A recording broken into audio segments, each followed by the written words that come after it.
लेकिन पहले अखबारों की हेडलाइन हुआ करती थी, इतने लाख के घोटाले, इतने लाख के घोटाले, इतने लाख के घोटाले। 10 साल हो गए, ये घोटाले न कर करके, घोटाले न होने से भी देश के लाखों करोड़ रुपए बचे हैं, जो जनता जनार्दन की सेवा में लगे हैं। आदरणीय सभापति जी, हमने ये जो अलग अलग कदम उठाए, उससे लाखों करोड़ रुपए की बचत हुई, लेकिन उन पैसों का उपयोग हमने शीश महल बनाने के लिए नहीं किया।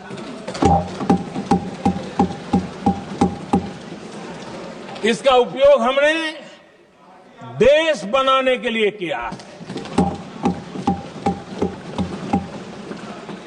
इंफ्रास्ट्रक्चर का बजट 10 साल पहले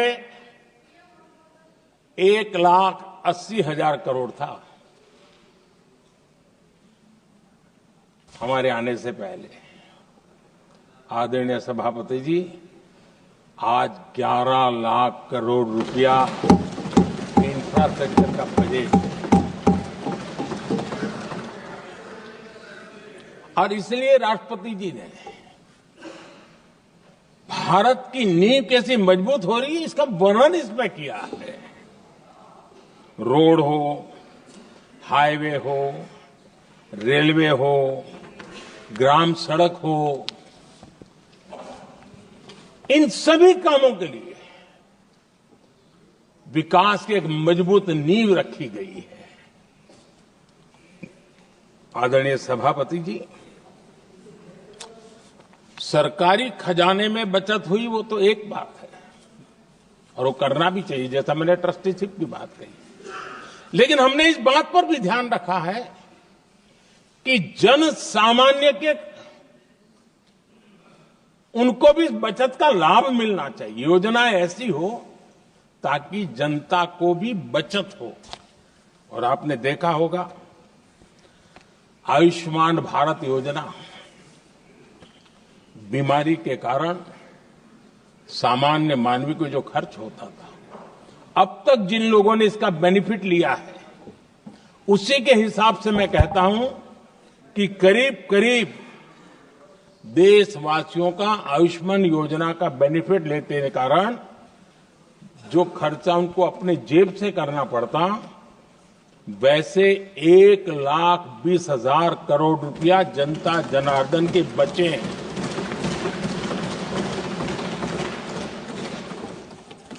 ये आवश्यक है कि अब जैसे जन औषधि केंद्र, आज मध्यम वर्ग के परिवार में 60-70 साल उम्र के परिवार के स्वजन हो तो स्वाभाविक है कोई न कोई बीमारी आ ही जाती है। दवाई का खर्चा भी होता है, दवाएं महंगी भी होती है।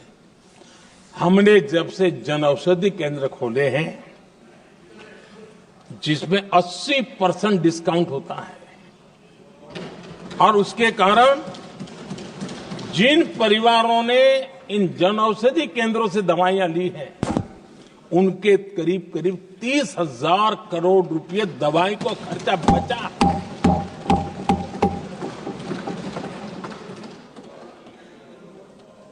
आदरणीय अध्यक्ष जी, यूनिसेफ का भी अनुमान है, उनका कहना है कि जिसके घर में स्वच्छता और टॉयलेट बना, उन्होंने इसका बड़ा सर्वे किया था, उस परिवार को करीब करीब साल भर में 70,000 रुपए की बचत हुई है। स्वच्छता अभियान कहो, टॉयलेट बनाने का काम कहो, शुद्ध जल पहुंचाने का काम करो, कितना बड़ा फायदा हमारे सामान्य परिवार को हो रहा है। आदरणीय अध्यक्ष जी, नल से जल, मैंने प्रारंभ में उसका उल्लेख किया। WHO की एक रिपोर्ट आई है WHO का कहना है कि नल से जल शुद्ध पानी मिलने के कारण उन परिवारों में जो अन्य बीमारियों के खर्चे होते थे,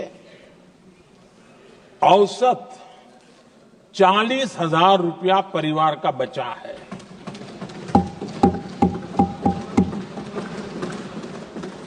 मैं ज्यादा गिन नहीं रहा हूं, लेकिन ऐसी अनेक योजना है जिन योजनाओं ने सामान्य मानवीय के खर्च में बचत की है।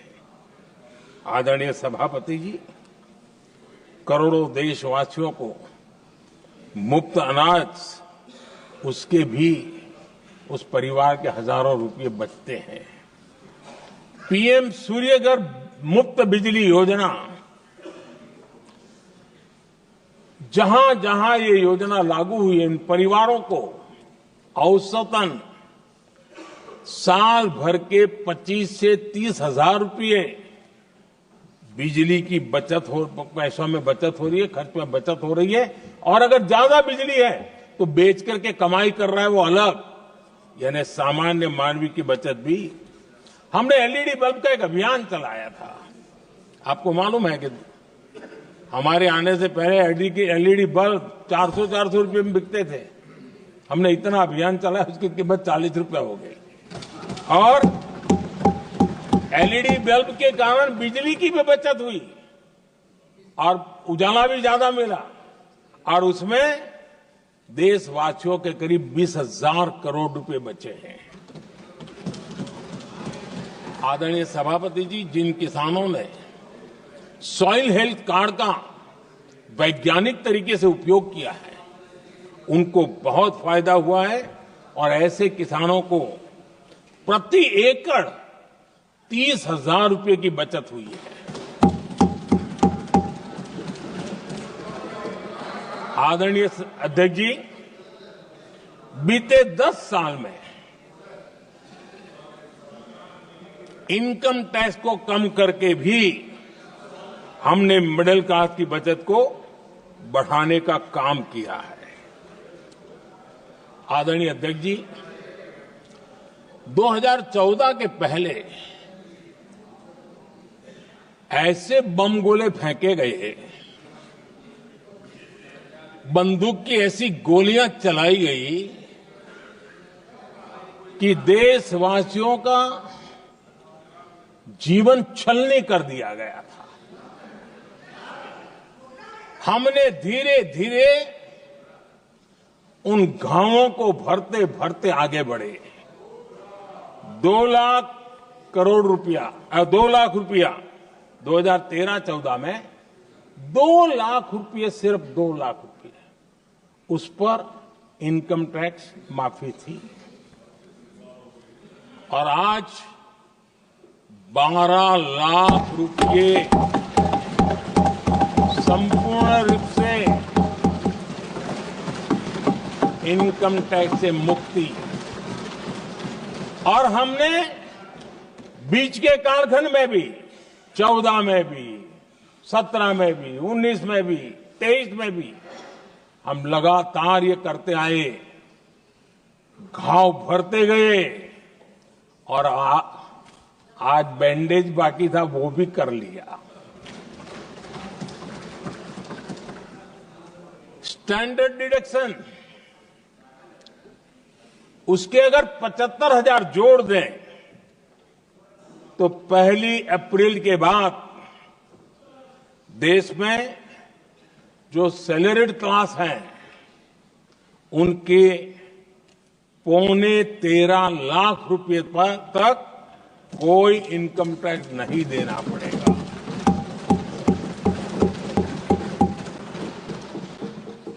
आदरणीय सभापति जी, आप जिस समय युवा मोर्चा में काम करते थे, तभी एक बात आप सुनते होंगे, पढ़ते भी होंगे। एक प्रधानमंत्री आए दिन 21वीं सदी बोला करते थे। एक प्रकार से रट गया था, तकिया कलाम जैसा हो गया था, तो बोलते थे 21वीं सदी। जब इतनी बार बोला जाता था